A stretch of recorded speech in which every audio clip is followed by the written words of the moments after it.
ma'am. So, good afternoon. Anong gagawin natin ngayon sa hair mo? Hair treatment lang. Cysteine treatment. Wow. Familiar ka sa cysteine, ma'am, no? Familiar na. Yan. So, ayun ang maganda, ma'am. Yung pinapagawa mong services, I mean, yung isang services, alam mo yung pinapagawa mo. Yes. Ayan. Kasi, kailangan na siyang So, ano po ba ang pinaka-concern niyo sa hair niyo, ma'am?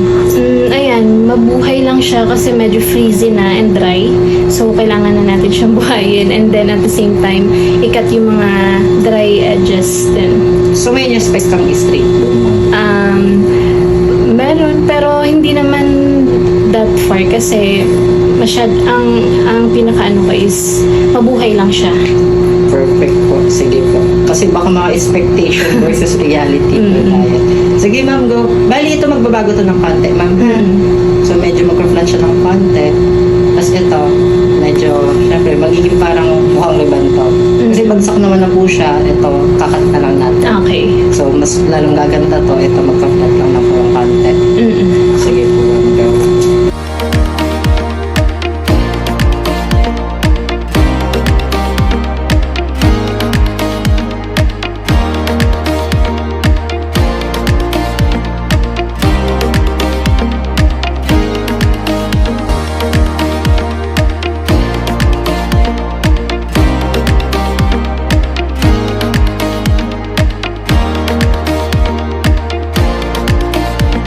Okay, ma'am, bali ito na po yung inyong hair.